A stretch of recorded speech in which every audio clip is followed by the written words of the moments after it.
All right, welcome back to Getting Sober, Again, my name is Jay, and today we have a very special topic just for you who are in early sobriety, sober curious, or you found yourself getting sober and now you're trying to get sober, Again. If you haven't yet, don't forget to give this video a thumbs up, and we always love to hear from you, so don't forget to leave a comment in the comment section down below. All right, let's get started. Tip number 1 for early sobriety is to be patient. Just like a great relationship, a career, or a quality education, sobriety takes time. You might find yourself asking, am I sober yet? But just like being sick, if you woke up and you still had the sniffles, chances are you're definitely not healthy yet. And just like with sobriety, if you're still having cravings, then chances are you're not exactly sober yet. Now, there's no exact linear timeline for sobriety, and results may vary. But sobriety and all of its benefits are definitely worth it, so be patient. Tip number 2 for early sobriety is to do it for yourself. You might find yourself wanting to get back together with, say, your ex, but then after getting sober for, say, 60 days or 90 days or 6 months or so, you might not want to be back in that old relationship. If you're doing it for anybody else except for you, you might end up building some sort of resentment towards sobriety if you don't get what you want. And once you get sober, it's not only going to benefit you, but it's going to benefit everybody else around you. All right, tip number 3 for early sobriety is make sure that you stay busy. One of the best feelings is being productive all day long and knowing that when you lay your head down to sleep at night, that you've earned your sleep. We spent so much time putting off our responsibilities until tomorrow, and being sober is going to give us a lot more time, coupled with all of that patience, to start handling our to-do list and all the things that we aspired to be but found ourselves getting behind on. Tip number 4 for early sobriety is know that you're probably gonna be tired. You've been systematically poisoning yourself every day for how long? 5 years, 10 years, 20 years? And if you've been poisoned every day for that long, what are you gonna need? Some rest. I don't care if you have to go to bed early and wake up a little bit later. I don't care if you have to take 1, 2, or maybe even 3 naps a day like I had to do in my first month of sobriety. Just get through the day sober. Tip number 5 for early sobriety is know that you're probably gonna be a little bit irritable. What happens when you take a baby's bottle away? They get upset. And we're no different. Just because we're adults doesn't mean that when change is introduced, that we're not gonna be a little bit resistant towards it. Nobody wants to think to themselves that they're an old, outdated version of themselves. But with sobriety, it's gonna give us plenty of opportunities to make more better decisions instead of worse decisions. You're probably gonna experience the fear of missing out and probably gonna feel like, well, what am I supposed to do now that I'm sober? I can't have any fun. But I'm here to remind you that there's only 3 things that you can't do sober. 1, drink alcohol. Number 2, have a hangover. And number 3, get a DUI. All right, tip number 6 for early sobriety is know that you're probably gonna be a little bit lonelier. We just talked about having the fear of missing out, knowing that you're probably not gonna be able to go to the same bars and restaurants and nightclubs and all the things that you used to do. But guess what? You're not the same person anymore. Your priorities are different and your standards are a little bit higher now that you've gotten sober. On this journey, you might feel like you're going it alone. But just like going to bed at night, only you can rest yourself and only you can get sober for yourself. It's important to establish some sort of community, whether it be going to a local AA meeting or joining us for our live stream and live chats every Sunday night at 7 p.m. Eastern. Having too much pride to find a sense of community is a slow march through hell. Don't be that person that finds themselves struggling in silence. Okay, tip number 7 for early sobriety is counterpunch those cravings. You know that you're gonna get them, and you have to have some sort of system in place for when you do. The first step is to know when are those cravings gonna show up. If you're anything like me, you probably had cravings before you clocked out for work, and then you had them on your way home, and then you had them as soon as you got home and you opened up the refrigerator. How about during dinner? How about after dinner? How about before bed? The cravings are gonna show up. Just like you get hungry every day, you're also gonna have cravings for alcohol every day in early sobriety. But the good news is we developed the 100 No Challenge. All you have to do is download some sort of counting app on your phone so that every time that you get a craving, you say no. And every time that you get a craving, you count it and get one step closer to having said no 100 times. It's simply another tool to help you create distance between you and your addiction to alcohol. Okay, tip number 8 for early sobriety is know your why. Why are you getting sober? Is it better health? Is it better wealth? Is it to lower your blood pressure? Face it, there's no way that you are your best self while you're intoxicated. You're part of some sort of team, whether it's the people in your house, your friends, your family, or your coworkers. And if they had a choice to choose you as drunk you or sober you, what do you think they'd choose? Of course, they would choose sober you, and you should too. Okay, tip number 9 is get to know the new you. You're not the same person you were when you started drinking. Was it when you were in high school, when you were in college? Was it during the pandemic? You're a different person now than you were just a month ago, and you should update your standards and your preferences. Stop packing your bags for the drunken past because we don't have time for that anymore. You're a better version of you now than you were then, and your future you is waiting for you to be your best self. All right, tip number 10 for early sobriety is change things up. Alcohol is now officially your toxic ex. And just like if your ex had just moved out, it's time to change some stuff up. Whether it be rearranging your furniture, repainting the walls, cleaning out the garage, the basement, the attic, whatever it is, you gotta start making some changes. Go a different route home. Stop walking past the beer and the wine aisle at the grocery store. Maybe even just shop at a different grocery store. Whatever you have to do to keep you from reliving those same moments that you did with your toxic ex, alcohol, do it. Because you deserve it. And again, your future self is waiting for you to be the best version of you that you possibly can be. All right, tip number 11 for early sobriety is trigger fasting. If you're not yet familiar with trigger fasting, it basically means to create distance between you and those toxic people, places, and things. That also includes social media. That's gonna remind you and trigger you to make worse decisions instead of better decisions. In early sobriety, again, you're gonna feel like I can't do anything fun anymore. And just because you can scroll through social media and find out the wild time that everybody had this past weekend doesn't mean that you should do it.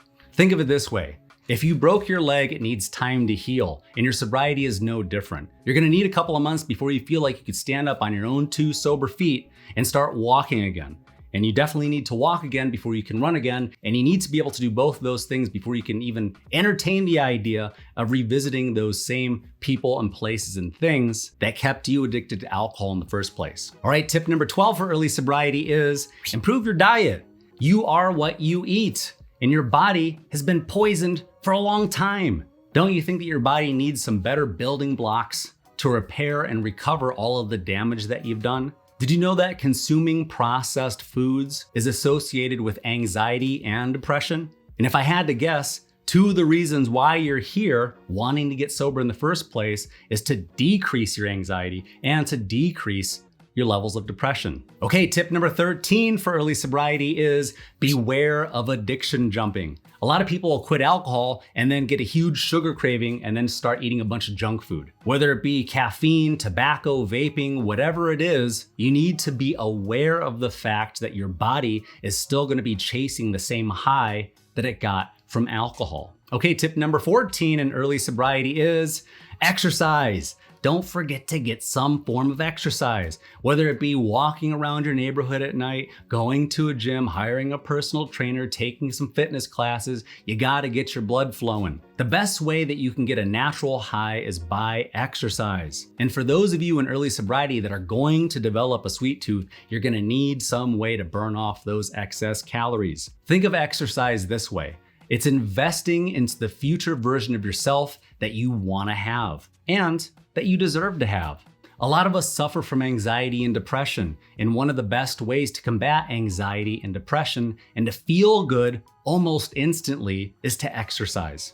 So treat yourself and start looking better and feeling better as soon as possible. Okay, tip number 15 for early sobriety is activity replacement therapy, or ART as I like to call it.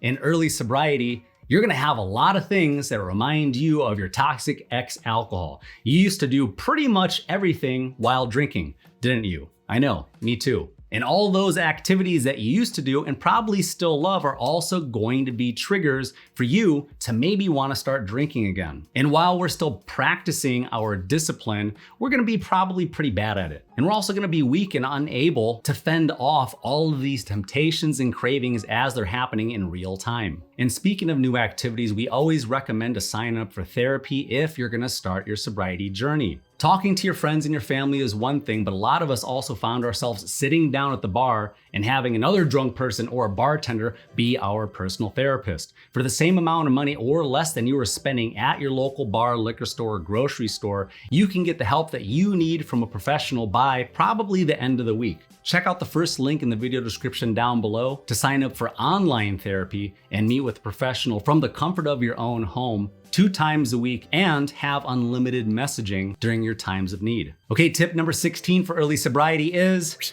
be kind to yourself.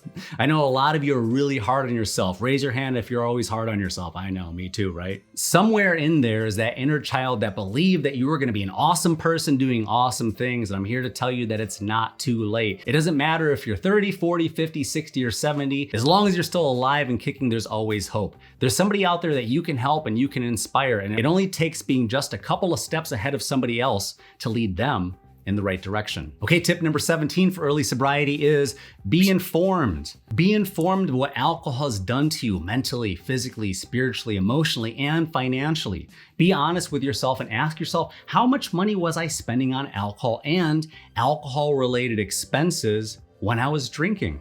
Schedule a checkup with your doctor and just go over the basics. I'm willing to bet that just after 30 days of sobriety, that your blood pressure is probably going to improve. In just as little as 30 days of sobriety, you're definitely gonna save money, you're gonna feel better, and you're gonna look better. And don't forget to take that before picture so you can see just how much improvement that you've made along your sobriety journey. Okay, tip number 18 for early sobriety is detours are part of the journey. Just like a cross-country road trip, you're gonna get hungry, you're gonna get thirsty, you're gonna get tired. And if and when you do find yourself along a detour on your sobriety journey, stop, look around, ask yourself how you got there, and ask yourself, how do I get back to my path? If you got lost, you wouldn't just stay lost. If you found yourself on a detour, you wouldn't just pack it up and go home, would you? So have that same mentality when it comes to your sobriety journey. All right, tip number 19 for early sobriety is give sobriety a buddy, preferably a healthy one. Here's a great combination. We talked about this earlier. Start your sobriety journey and maybe start exercising too. Maybe couple that with eating healthy. Sound familiar? We know that neurons that fire together also wire together. When you start to make these new associations, you start to rewire and reframe your mind to start actively seeking this new change.